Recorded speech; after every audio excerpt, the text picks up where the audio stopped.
You've probably heard that farmers in the US are being hurt by the trade war. But how exactly would a tariff on, let's say, luggage made in China end up hurting a wheat farmer in Kansas? Here's how. Trump and his economic team decided to place tariffs on what has become hundreds of billions of dollars worth of Chinese products, and Trump says he's doing this because he wants to reduce America's trade deficit with China, and he wants to punish Chinese companies for their theft of American intellectual property. Well, Beijing responded almost immediately with their tariffs on US exports to China, including on agriculture. Things like soybeans, grains, meats, dairy. Canada, Mexico, and the EU also struck back at Trump's tariffs by focusing their retaliatory tariffs on US agriculture.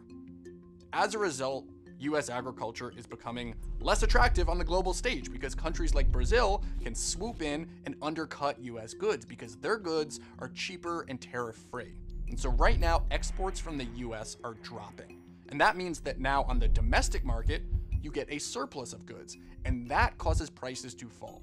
It's Econ 101. Demand stays the same, but supply rises. Prices drop. And when prices fall, so do profits. And agriculture isn't, let's say, like luggage, where theoretically you could put it in a warehouse somewhere for years, waiting for tariffs to fall. It's perishable. There's only so long that you can hold on to food, waiting for the price to rise before it just goes to waste and becomes worthless. And then you have to consider that some farmers buy imported goods to run their farms. Things like fertilizer, tractors, equipment. All those things' prices are now rising because of the trade war. The end result of that is that farmers end up getting squeezed on both sides. The Trump administration has acknowledged that farmers are being hurt by the trade war. In July, they announced a bailout worth up to $12 billion. And in September, after months of negotiations, Trump struck a new trade deal with Mexico and Canada that may ease some of the pain. Still, farmers have been left with a lot of unanswered questions about the economic impact of these tariffs. Many say that the best solution would have just been to avoid a trade war in the first place. When we walk in the barn, usually when one spots you, he'll bark, just make a big grunt noise, and they all jump up. In the farming industry, there's always ups and downs. I found out about the tariffs through the Iowa pork producers. My initial reaction was, this is gonna suck.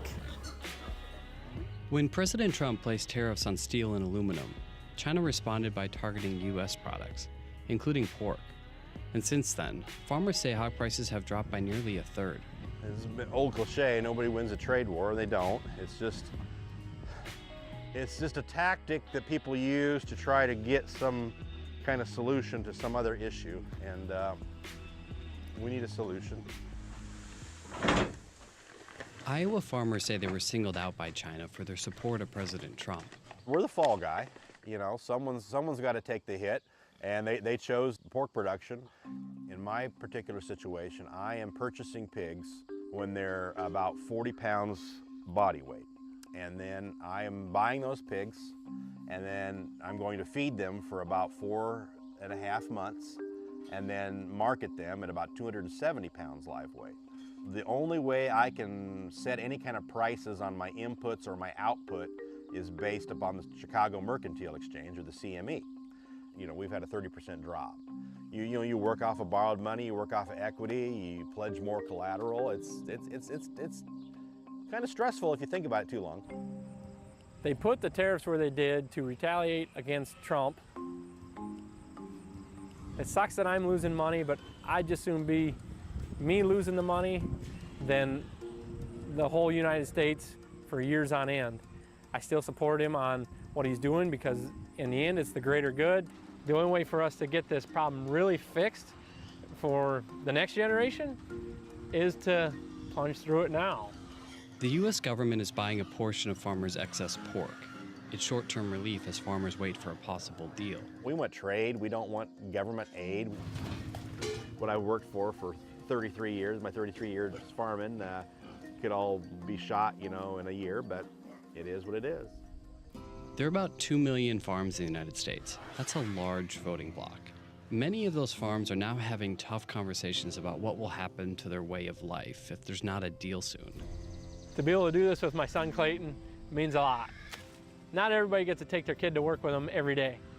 you do hope that you have more times you're making money than you are losing money, because otherwise it is going to be hard for me to expect the next generation, such as my son or my daughters, to step up and keep doing what I'm doing and losing money doing it. None of us want to create something that ends with us. I'm not a person that always looks for fights or anything like that, but this is one of the things you do have to fight for your country. We are a family-owned cheese business. We buy the milk from 130 Wisconsin family-owned dairy farms every day. Cheese businesses don't make a ton of money, but what used to be profitable business, we're now losing money on. Ask any business owner and they'll tell you economic uncertainty threatens their company. But here in Wisconsin, dairy farmers are especially stressed because, in some ways, they have to predict the future. The cheese that we're talking about for Mexico or Canada, we made a year ago. And we thought we knew what the trade rules were going to be.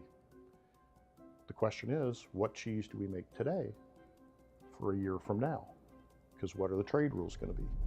Mexico and China have targeted America's dairy industry with up to $1 billion in tariffs on milk and cheese. It's retaliation for the tariffs President Trump slapped on billions of dollars of products that they export to the U.S. We are going to win the great state of Wisconsin. I think it is interesting when you look at the states that kind of got hit the hardest, they've tended to be the ones that have supported the current administration.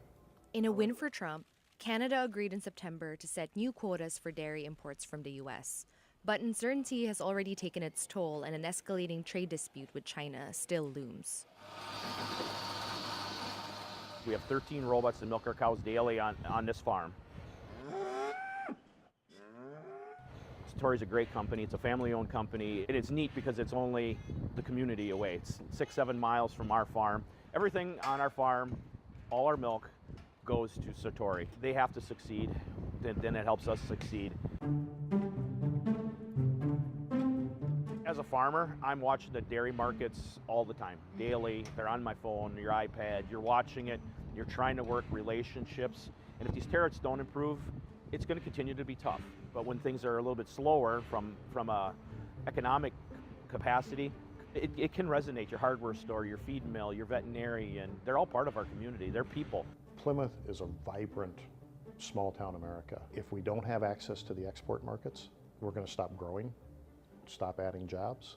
If the export markets close to dairy, there will be fewer family farms and fewer manufacturing jobs. We're trying to hold on to business, and that's really frustrating. We would rather be spending our efforts and resources on growing the business in markets that have been good to us, the last few years.